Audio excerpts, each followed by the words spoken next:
하나님의 크신 사랑과 은혜, 또 위로와 평안과 능력이 이곳에 있는 여러분과 여러분 가정, 그리고 속해 있는 기업 위에 차고 넘치시기를 예수님의 이름으로 축원합니다. 우리 옆 사람께 인사하겠습니다. 하나님을 기쁘시게 합시다. 하나님을 기쁘시게 하면 그 사람의 원수라도 그와 더불어 화목하게 하시겠다라고 말씀하시죠. 모든 관계를 화목하게 해주신 누가 해주시는가? 바로 하나님이시라는 겁니다. 관계의 주관자는 저와 여러분이 아니라 하나님이시라는 것이죠. 아무리 애써도 힘써도 관계가 우리 마음대로 되지 않죠. 아무리 좋지 않은 관계도 하나님께서 은혜를 주시면 화목한 관계가 될 수 있다는 것입니다. 관계에 문제를 생길 때마다 그 관계에 집중하는 것이 아니라 하나님께 집중해야 되죠. 이 상태에서, 이 상황에서 어떻게 하는 것이 하나님을 기쁘게 해드리는 것인가, 거기에 초점을 맞춰서 그것들을 발견해내야 되죠. 그래서 더 힘써 하나님을 기쁘시게 하는 일을 해드리면 하나님께서 답답했던 모든 관계, 막혔던 관계, 그 관계를 풀어주시고 회복해 주시고 또 화목게 해줄 줄 믿으실 수 있길 바랍니다. 이것이 이제 지난주 제목이었는데 오늘도 우리 예배가 하나님을 기쁘시게 된 예배가 되길 바랍니다. 그래서 열심히 예배 잘 드렸더니 나도 모르는 사이에 나와 관계가 맺었던 사람들, 나에게 한을 뽑았던 사람들이 마음이 녹아지고 마치 에서와 야곱의 관계처럼 그렇게 어느새 하나님께서 만지셔서 나도 모르는 사이에 그렇게 화목의 은혜가 있는 저와 여러분이 되시기를 다시 한번 주님의 이름으로 축원합니다. 지난주 설교 말씀이었고 오늘 제목 한번 따라합니다. 누구를 위함인가? 누구를 위함인가? 예전에 아주 목회를 아주 잘 하셨던 한 목사님이 계셨습니다. 많은 사람들에게 인정을 받으셨고요, 존경을 받았습니다. 그리고 교회도 크게 부흥을 시키셨습니다. 그래서 교계에 많은 영향력을 끼쳤는데 많이 알려졌죠. 그런데 이분이 은퇴하고 나서 70세 은퇴를 하시고 나서 무엇을 하셨냐면 선교를 가셨어요. 캄보디아에 선교를 가셨는데 이전보다 더 열심히, 더 막 힘있게 열정을 다해서 선교를 하시는 거예요. 그러니 현지에 있던 그 목회 생활보다 훨씬 더 많은 영향을 끼치면서 사람들에게 도전이 됐습니다. 기독교 기자가 가서 이제 인터뷰를 하게 되었습니다. 선교사님, 목사님, 어떻게 이렇게 은퇴 후에 더 힘있게, 더 열정적으로 이렇게 선교의 일을 하십니까? 쉴만도 하신데, 연세가 되시니까 쉴만도 하신데 멈추지 않고 이렇게 하실 수 있는 비결이 무엇이었습니까? 라고 질문합니다. 그랬더니 갑자기 그 목사님께서 이런 말씀하신 거, 예전에 본인이 꾸었던 꿈 얘기를 하신 겁니다. 은퇴하기 얼마 전에 꾸었던 꿈이라고 하죠. 꿈속에서 이제 천국에 가신 겁니다. 천국에 가서 하나님 앞에 서게 된 것이죠. 그런데 받을 상급을 막 기대하면서 갔는데 이건 웬일 아무것도 없는 겁니다. 받을 상이 없는 거예요. 그래서 어떻게 된 거냐고 이제 여쭤봤는데 하나님께서 이렇게 질문하시다는 겁니다. 그동안 했던 모든 일들이 나를 위해서 한 것이냐 아니면 너를 위해서 한 것이냐, 이 질문하셨다는 거예요. 그 질문을 듣고 충격을 받아서 꿈을 깼는데도 현실처럼 그것이 막 마음에 남겼다는 거예요. 그동안 자신이 얼마나 열심히 주를 위해서 살았는가, 얼마나 주를 위해서 이렇게 힘썼는데 그 질문 앞에 서니까 다시 돌아보게 되는 거죠. 성령님께서 깨닫게 해주시는데 진짜 그것이 주님을 위해서 한 것인가, 자신의 기쁨과 만족을 위해서 한 것인가, 그 질문 앞에 서보니 이제 눈물을 흘리면서 회개할 수밖에 없었다는 것이죠. 그렇게 많이 알려지고 인정받고 존경받고 큰 일을 이루었지만 그 속속들이 어느새 내가 하나님의 영광을 뺏어서 내가 기쁨을 누리며 만족을 누리며 사람 앞에서 그렇게 힘을 줬던 그 모습이 깨달아진 것이죠. 그러면서 한없이 눈물을 흘리면서 회개를 하셨다는 겁니다. 그러면서 은퇴하시면서 이제 제대로 주를 위해서 해야겠다, 그 마음을 먹으신 거예요. 그리고 은퇴하신 후에 캄보디아 가셔서 그곳에서 진짜 그때부터 주를 위해서 힘써서 그렇게 선교 일을 하셨다는 것이죠. 거기서부터 온 힘이랍니다. 그 이야기를 듣고 나서 마음에 감동이 되더라고요. 진짜 대단한 목사님이다라는 감동이 되면서 또 한편으로는 두려운 마음이 들더라고요. 나는 어떤가라는 것이죠. 여러분, 그동안 여러분들이 해온 모든 일들, 살아온 인생들, 하고 계신 일들, 누구를 위해서 하고 계신 겁니까? 진짜 주님을 위해서 하고 계신 겁니까? 아니면 여러분 자신, 여러분의 기쁨과 만족을 위해서, 여러분의 자녀를 위해서, 남편을 위해서? 우리는 반드시 이 질문 앞에 서야 됩니다. 말씀하시는 대로 주 안에서 하는 수고가 결코 헛되지 않을 것입니다. 그러나 방향이 잘 잡혔을 때죠. 주 안에서 수고를 열심히 했는데 그것이 나를 위한 수고였다면 그것은 남는 것이 없겠죠. 주 안에서 수고하되 방향을 잘 잡고 오직 주님을 위해서 그렇게 수고할 때에 그 수고가 헛되지 않은 줄 믿으시기 바랍니다. 오늘 본문 말씀을 보면 하나님께서 그것에 대해서 말씀해 주고 계시는 거예요. 이스라엘 백성들, 이스라엘에서 배경은 이제 포로로 잡혀간 것이죠. 주님의 말씀을 듣지 않아서 주님께서 바벨론을 막대기로 사용하셔서 치십니다. 그래서 나라가 망하고 포로로 잡혀갔는데 70년의 포로 생활 동안 그들이 한 일이 무엇이었냐면 매월 5월 달이 되면 울면서 금식을 하는 거예요. 5월 달은 예전에 이제 예루살렘 성이 무너졌던 달이죠. 성전이 무너졌던 그 달을 기억하면서 날마다 울면서 금식하면서 기도했던 날입니다. 자, 그런데 이제 포로에서 돌아오게 되죠. 70년의 약속의 기간이 끝나고 이제 돌아오게 되는데 고국에 와서 성전을 막 지어가면서 그때 한 질문입니다. 그때 이제 백성들이 질문을 하죠. 계속해서 그 일을 해야 됩니까? 우리가 5월달이 되면 계속해서 울면서 근신하면서 그 일을 해야 됩니까? 라는 질문을 하게 되죠. 제사장과 선지자들에게 물어봅니다. 아마 질문의 의도는 정확하게 나와 있지 않지만 아마 이러한 대답을 듣고 싶었겠죠. 수고했다, 잘했다. 그동안 너희들이 울면서 그렇게 금식하고 했던 것 내 마음이 흡족했다. 그래서 너희들에게 은혜를 주고 싶다. 이제는 금식 안 해도 되니까 그만 울어도 돼. 새롭게 출발해. 박수 쳐줄게. 그러한 대답을 듣고 싶었을지도 모릅니다. 그런데 뜻밖의 말씀을 하시죠. 그 뜻밖의 말씀 다시 한번 좀 읽어보겠습니다. 5절입니다. 5절 같이 읽습니다. 온 땅의 백성과 제사장들에게 이르라. 너희가 70년 동안 다섯째 달과 일곱째 달에 금식하고 애통하였거니와 그 금식이 나를 위하여 한 것이냐. 하나님께서 되묻지요. 야, 진짜 그때 울면서 금식했던 것 나를 위해서 한 것이냐? 진짜 나를 위해서 한 것이냐? 그 질문 앞에 서게 만드셨다라는 것입니다. 하나님은 다 아신다는 것이죠. 중심을 보시는 하나님은 다 아십니다. 그것이 진짜 우리를 위해서 한 것인지 하나님을 위해서 한 것인지 우리도 모르는 사이에 또 하나님이 아니라 나에게 또 초점이 맞춰지고 내 기쁨과 내 만족을 채우며 내 생각대로 가는 그 모습을 하나님께서 모르실 리 없다는 것이죠. 그 금식 나를 위해서 한 것이냐? 진짜 나를 위해서 한 것이냐? 다 드러나게 되어 있습니다. 어느 때 드러나게 되냐면 행함 속에서 나타나죠. 죄송합니다. 6절, 6절도 같이 읽어보겠습니다. 6절 같이 읽습니다. 너희가 먹고 마실 때에 그것은 너희를 위하여 먹고 너희를 위하여 마신 것이 아니냐. 예, 금식할 때 울면서 그냥 막 주님을 위해서 하는 것처럼 했다가 좀 풀어지고 이제 먹고 마시고 즐거웠고 어저 평안할 때가 되면 이제 자신들이 해야 될 것들 즐기면서 자신들이 원하는 것들을 추구하면서 나가는 것이죠. 그거 다 너희들 위해서 한 것 아니냐. 결국은 다 드러나게 되어 있다라는 것입니다. 어떤 분이 이제 저에게 말씀하시더라고요. 목회자가 되면 신앙생활을 할 때 참 유리하지 않겠습니까라고 말씀하셨는데 제가 그래서 목회자 더 타락하기 쉬운 위치에 있습니다라고 말씀드렸어요. 이렇게 주목받는 위치 얼마나 타락하기 쉬운 위치에 있는지 모릅니다. 여러분 그렇게 보이지 않습니까? 날마다 든든하고 막 이렇게 말씀대로 굳건히 설 수 있고 그런 위치라고 생각하십니까? 훨씬 더 타락의 길이 쉽습니다. 예전에 뭐 한번 말씀드렸던 것 같은데 제가 첫 사역을 유년부 사역을 했는데 아이들 1학년부터 3학년 아이들 모아놓고 한 20명 정도 그렇게 시작을 했죠. 그런데 정말 간절하게 기도하는 마음으로 하나님을 위해서 이 일을 합니다. 하나님께서 맡겨주신 그 영혼들을 위해서 기도하겠습니다. 하나님 안에서 기도하죠. 선생님에서 기도합니다. 그랬더니 은혜를 베푸셔서 한 달, 두 달, 세 달 아이들이 늘어나는 거 50명, 60명, 70명 1년 사이에 100명 아이들이 늘어나서 그냥 가득 차 있는 겁니다. 가득 차 있는 것. 너무나도 감사하고 기뻤습니다. 그러나 어느 순간 제 모습을 보게 되죠. 어느 순간 아이들 그냥 뒤통수를 보면서 몇 명 오는지 쉬는 거죠. 90명 오면 잘 온 거예요. 잘 온 거. 100명 아주 잘한 거죠. 기분 좋습니다. 70명 왜 많이 안 왔지? 기분이 안 좋죠. 80명 조금 낮고.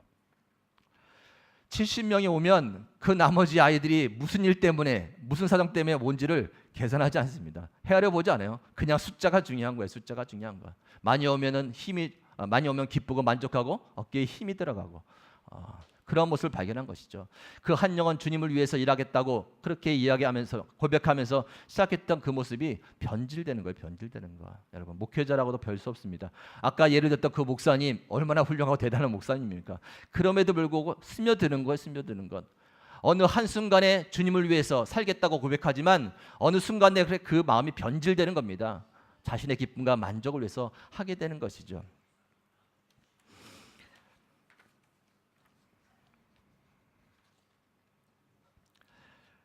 나를 위해서 하는 것이다.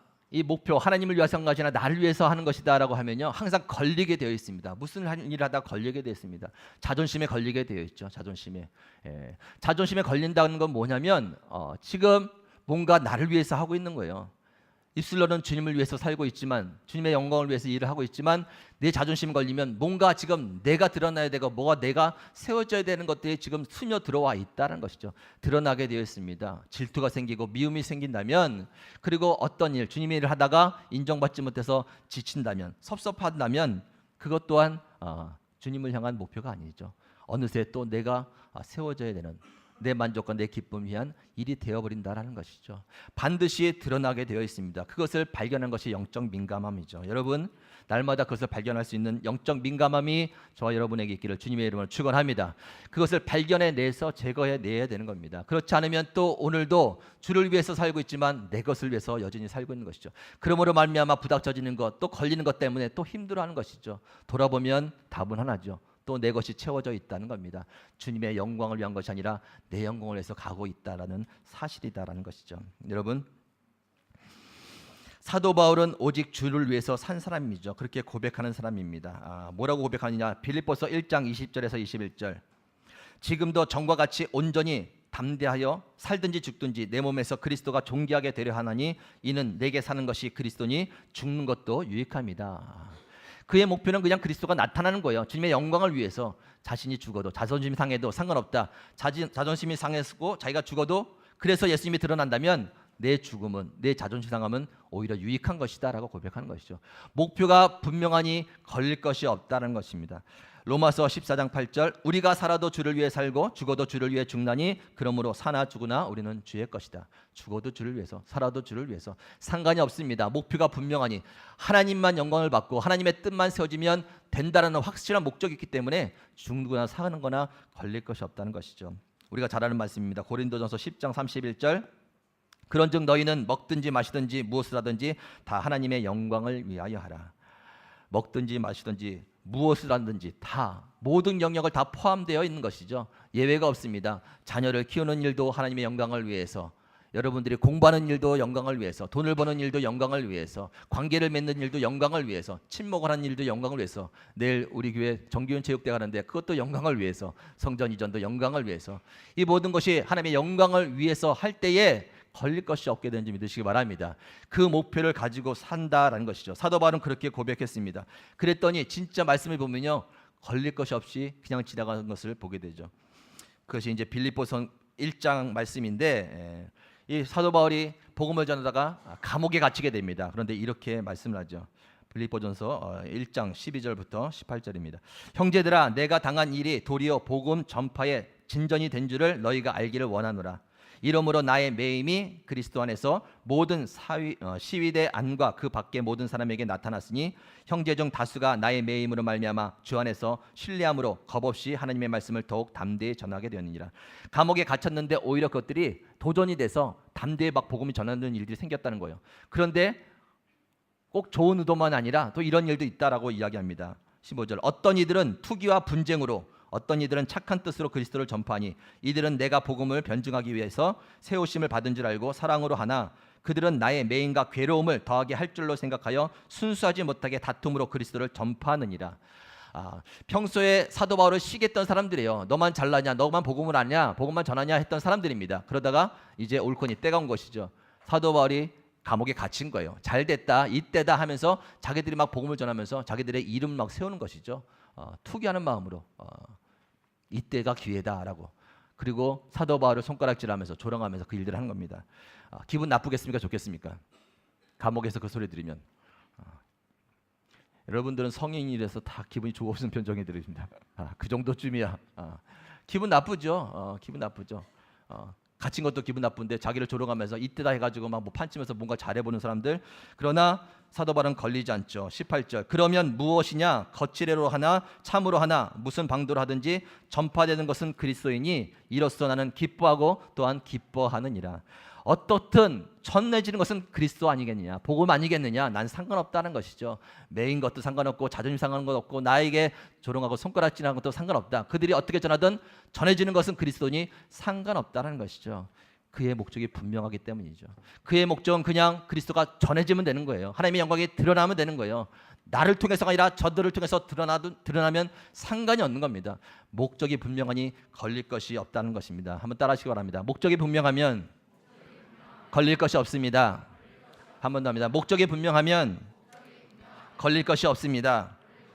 예, 목적이 분명하면 걸릴 것이 없는 거예요. 걸릴 것이 없는 거. 꼭 나를 통해서 일이 돼야 됩니까? 진짜 목적이 그 일이 되는 거라면, 하나님 뜻이 되는 거라면 누구를 통해서 되면 박수 쳐야 되지 않습니까? 오늘 이제 끝나서 반석교회 창립 예배이죠. 3시에 제가 축사를 해야 돼요. 축사를 젊은 목사 가서 축사를 해야 되는데 부담스러워요. 어제 설교 준비보다 축사 준비를 더 많이 한 것 같아요. 막 졸려 죽겠어요. 부담돼서. 그런데 여러분 가서 축사 때도 얘기할 거예요. 혹시 여러분 만약에 그 반석교회에서 교인 중에서 만약에 여기 이곳에 왔다, 뭐 딴 데서 왔다, 뭐 기분이 어떨까요, 우리가?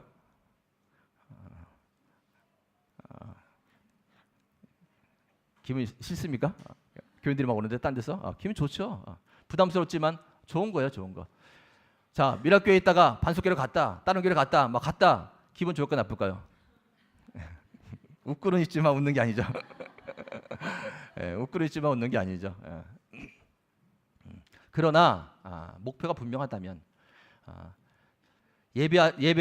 교회 안에 성전에서 하나님께 예배드리는 것이 목적이라면, 그 영혼의 사랑과 영혼이 잘 세워지는 것이 목적이라면 그 어느 곳에 있든지 뭐가 문제겠습니까? 뭐가 걸리겠습니까?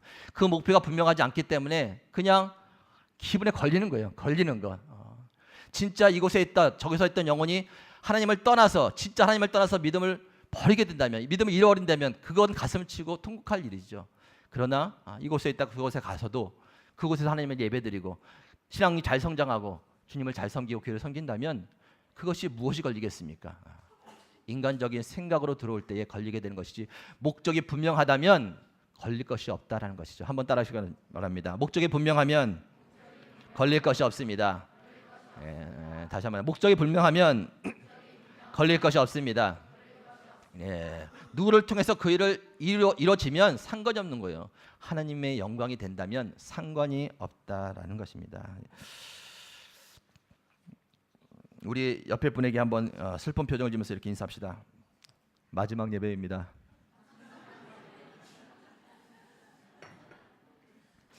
마지막 예배입니다. 이곳에서 드리는 마지막 예배입니다. 오늘 기도를 또 잘 해주셨는데 이제 다음 주면 새 성전으로 예배를 드리게 됩니다. 진짜 감사한 일이죠. 어제 여성교회 단톡방에 이렇게 광고를 올려주셨더라고요.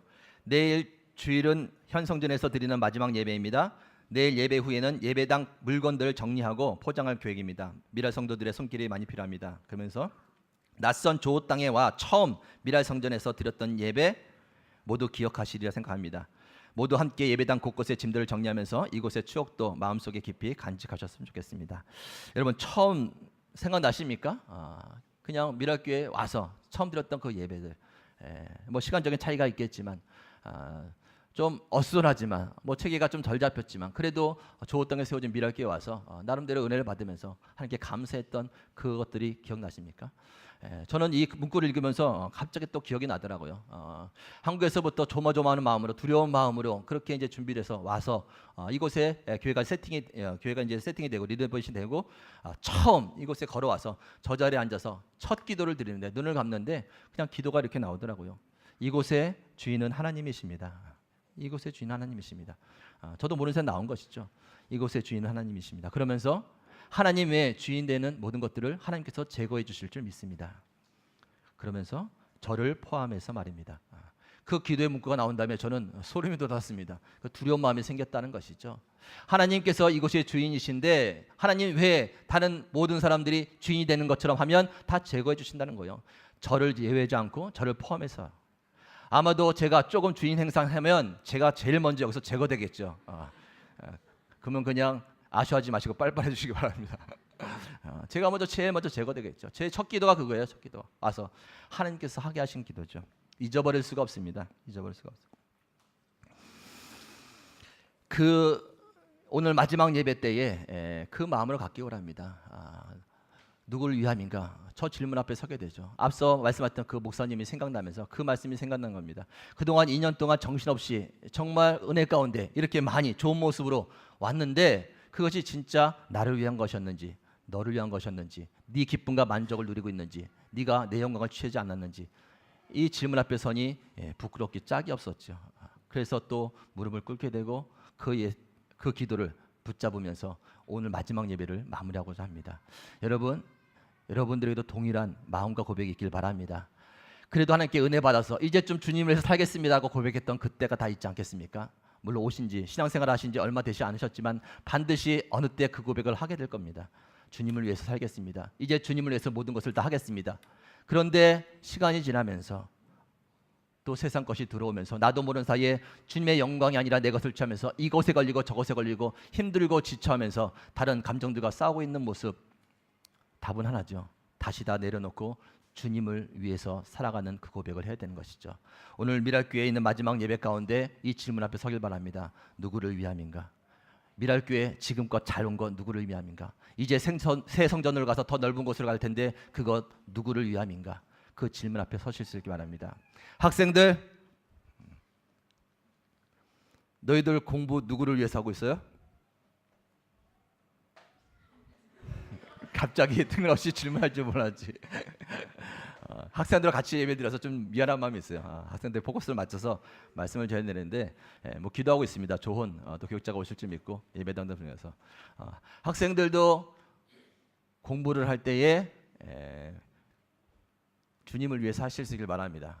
그냥 그게 뭔지 몰라도 그렇게 고백하면서 사세요. 잘 모르겠지만 주님을 위해서 공부하겠습니다. 그렇게 하세요. 그 말의 고백이 여러분들이 앞으로 인생을 살아갈 때 하나님께서 그 지표대로 인도해 줄 줄 믿습니다. 그냥 주님을 위해서 하겠습니다. 주님을 위해서 하겠습니다. 입버릇처럼 그렇게 하고 공부하는 거예요. 주님을 위해서 공부하겠습니다. 주님을 위해서 공부하겠습니다. 그래서 주님을 위해서 좀 인내하고 참고 좀 수고하면서 그 공부하는 모든 일들을 잘 마칠 수 있길 바랍니다. 오늘 하나님께서 우리에게 말씀하십니다. 누구를 위함인가? 그 질문 앞에 서서 오늘 미랄교에서 드리는 이 형제에 드리는 마지막 예배 잘 점검하시고 또 여러분의 인생 잘 점검하셔서 정말 다시 한번 주님을 위해서 살겠습니다. 그 고백 가운데에 새 성전으로 또 새롭게 시작되는 여러분의 삶이 되시기를 예수님의 이름으로 축원합니다. 하나님 감사합니다. 연약하고 부족한 저희들 날마다 예배 가운데 또 말씀 앞에 서게 해주시고 특별히 오늘 누구를 위함인가 이 질문 앞에 서게 해주시니 감사를 드립니다. 그동안 주를 위해서 살겠다고 고백하며 왔지만 우리도 모르는 사이에 우리 마음이 흐트러지고 또 내 자신에게 초점이 맞춰지시고 내 기쁨과 만족을 위해서 살다가 걸리는 것들이 많았음을 고백하며 다시 한번 새로운 결단 가운데 주 앞에 나아가오니 하나님 그러한 결단 가운데 새 은혜를 부어주시고 하나님께서 힘과 능력을 주셔서 정말 주님을 위해서 한마음 되어서 그것들을 향해 달려갈 수 있는 저희들 다 되게 하여 주시옵소서. 그동안 이 미랄교회를 통해서 영광 받아주시니 감사를 드립니다. 이제 새 성전으로 옮기게 될 텐데 마무리하는 예배 가운데 누구를 위함인가 질문 앞에 서며 다시 한번 마음을 모아 주님을 위하여 새 성전으로 달려가서 그곳에서도 주의 영광을 위하여 예배드리며 주의 영광을 위하여 봉사하며 주의 영광을 위하여 영혼들을 품고 기도하는 귀한 교회 되도록 인도하여 주시옵소서.